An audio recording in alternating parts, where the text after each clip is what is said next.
ഇപ്പൊ ഞാൻ മിനിഞ്ഞാന്ന് ഉണ്ടായ സംഭവം, കരുവാരകുണ്ട് ദാറുന്നജാത്ത് ഇസ്ലാമിക് സെന്റർ നമ്മുടെ സ്ഥാപനമാണ്. ഞാനവിടെ അന്ന് രാവിലെ മുതൽ വൈകുന്നേരം വരെ ഒരു ആവശ്യത്തിനുണ്ട്. ഉച്ചയ്ക്ക് ഭക്ഷണം അവിടെ വെച്ചാണ് കഴിച്ചത്. അപ്പോൾ അവിടെ ഉച്ചഭക്ഷണത്തിന് ഒരാൾ നേർച്ചയാക്കിയിട്ട് ദുആ ചെയ്യാൻ വന്നിട്ടുണ്ട്. ഞാൻ ചുറ്റുപാടുമായി ബന്ധപ്പെട്ട് തിരക്കായതുകൊണ്ട് ഞാൻ അദ്ദേഹത്തെ അടുത്ത് പരിചയപ്പെടാൻ പെട്ടെന്ന് നിന്നില്ല. അദ്ദേഹം വന്നിട്ടുണ്ട്, അദ്ദേഹത്തിൻ്റെ ആളുകളും ദുആ ചെയ്യാൻ വേണ്ടി. ആ ഭക്ഷണമൊക്കെ കഴിഞ്ഞ്, നിസ്കാരം ഭക്ഷണമൊക്കെ കഴിഞ്ഞിട്ട് യാത്ര പറയാൻ ചെന്ന സമയത്ത് പരിചയപ്പെട്ടു. അപ്പോൾ അതിന് ചാപ്പനങ്ങാടി നാട്ടിൽ നിന്ന് വന്ന അലവി ഹാജിയാണ്. അലവി ഹാജി, മുല്ലപ്പള്ളി അലവി ഹാജി ഞാൻ പരിചയപ്പെട്ടു. ഒരു 10-74 വയസ്സുണ്ട്, 75 വയസ്സുണ്ട്. അദ്ദേഹം ചാപ്പനങ്ങാടിയാണെന്ന് ഞാൻ ചോദിച്ചു പറഞ്ഞപ്പോൾ നമുക്ക് ചാപ്പനങ്ങാടി ബാപ്പു മുസ്ലിയാർ നമ്മുടെ മനസ്സിൽ കടന്നു വരുമല്ലോ. പ്രത്യേകം ദാറുന്നജാത്ത് ഇസ്ലാമിക് സെന്ററിന്റെ സ്ഥാപകകാല പ്രസിഡന്റ് ചാപ്പനങ്ങാടി ബാപ്പു മുസ്ലിയാരാ. നബർലാഹു മർക്കദഹു, അദ്ദേഹത്തിന് ദർജ അല്ലാഹു ഉയർത്തി കൊടുക്കുമാറാകട്ടെ. അത്തരം മഹാത്മാക്കളോടൊപ്പം നാളെ ജന്നാത്തുൻ നഈമിൽ ഒരുമിച്ച് കൂടാൻ നമുക്കും നമ്മുടെ പ്രിയപ്പെട്ടവർക്കും തൗഫീഖ് നൽകി അനുഗ്രഹിക്കുമാറാകട്ടെ.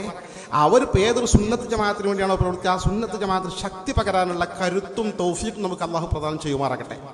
ആ ബാപ്പുസ്ലിയാരെ നടക്കുമ്പോൾ ഞാൻ ബാപ്പുസ്ലിയാരെ അറിയിച്ചപ്പോൾ ബാപ്പുസ്ലിന്റെ അയൽവാസിയാണ് പറഞ്ഞത്.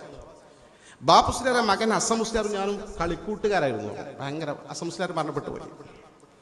അദ്ദേഹം പറഞ്ഞു, ഇങ്ങനെ സംസാരിച്ചിരിക്കുമ്പോൾ പറഞ്ഞു, പിന്നെ 10 മിനിറ്റ് സംസാരിച്ചു. അല്ലാ, ഞാൻ ഈ ഇപ്പം കാണുന്ന എൻ്റെ സമ്പത്തൊക്കെ ഉണ്ടാകാൻ കാരണം ബാപ്പുസ്ലിയാരുടെ വാക്കാണ്. ഇപ്പം മിനിഞ്ഞാന്ന് പറഞ്ഞാൽ ഞാൻ അപ്പം തന്നെ നോട്ട് ചെയ്ത് വെച്ചു. അദ്ദേഹം പറഞ്ഞു, ഞാൻ ചെറുപ്പക്കാരാണ്, വയസ്സൊന്നും കൂടുതലായിട്ടില്ല. ഞാനും ബാപ്പുസ്ലിയാരുടെ മകനും ക്ലോസ് ഫ്രണ്ട്സാണ്. ഞങ്ങളിങ്ങനെ എപ്പോഴും വീട്ടിൽ ചെല്ലും, അവിടുന്ന് ഭക്ഷണം വാങ്ങും. പൈസ അല്ലെങ്കിൽ ബാപ്പുസ്ലിയാർ എനിക്ക് ഇത്ര പൈസ വേണമെന്നാണ് പൈസ എടുത്ത് തരും. ഇങ്ങനത്തെ ഒരു പ്രത്യേക ബന്ധമായിരുന്നു, അയൽവീടൊക്കെ. ഞാൻ ചെറിയൊരു കട, ഒരു ഷോപ്പ് റൂം വാടകയ്ക്കെടുത്ത് കട നടത്തിയിരുന്നു.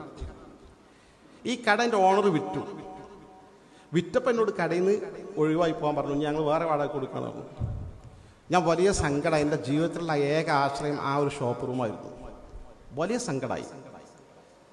ഞാൻ ബാപ്പുസ്ലിയാരെ വീട്ടിൽ വന്നിട്ട്, എൻ്റെ അയൽവീടല്ലേ, എൻ്റെ കൂട്ടുകാരൻ്റെ ഒപ്പല്ലേ, ഒരു മഹാനാണ് എല്ലാവരും പറഞ്ഞിട്ട് എനിക്ക് കേട്ടിട്ട് അറിയാം, പറഞ്ഞു അറിയാം. ഞാനൊരു പൊട്ടിക്കറിഞ്ഞു, ഉസ്താദേ എൻ്റെ കട പോയി, എനിക്ക് വഴി ഉണ്ടാക്കി തരണം. ബാപ്പുസ്ലിയാർ എന്നെ സമാധാനിപ്പിച്ചു, സമാശ്വസിപ്പിച്ചു. എനിക്കൊരു ഷോപ്പ് റൂം കിട്ടണം, വേറെ റൂം കിട്ടണം എന്ന് പറഞ്ഞപ്പോൾ, എടാ എനിക്ക് റൂമല്ല, 10 റൂമല്ല, 100 റൂം എനിക്ക് കിട്ടുന്നു.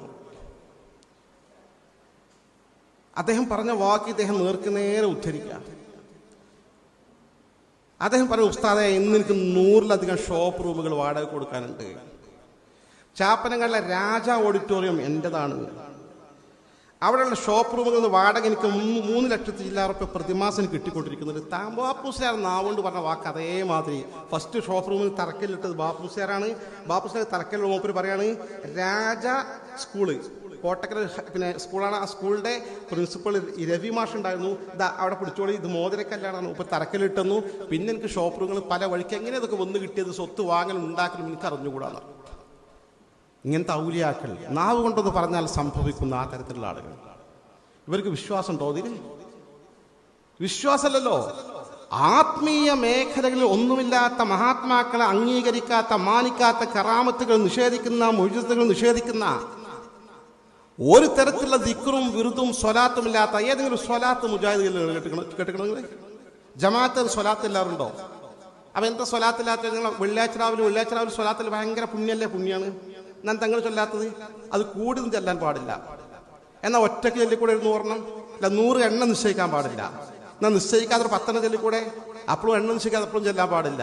എന്നാൽ പിന്നെ നിങ്ങൾ ചൊല്ലാത്തത് അത്തഹിയാത്തില്ല, സ്വലാത്ത് അല്ലാഹു സ്വല്ലല്ലാഹു അത്രയ്ക്ക് മതി, സ്വലാത്ത് ആവശ്യമില്ല. എന്നോട് നേരെ പറഞ്ഞ അത്തരം മുജാഹിദ് സുഹൃത്തുക്കൾ എനിക്കുണ്ട്. കാരണം മുജാഹിദിന്റെ കോളേജിൽ ഞാൻ PG കോഴ്സിൽ പഠിച്ച ആളാണ്.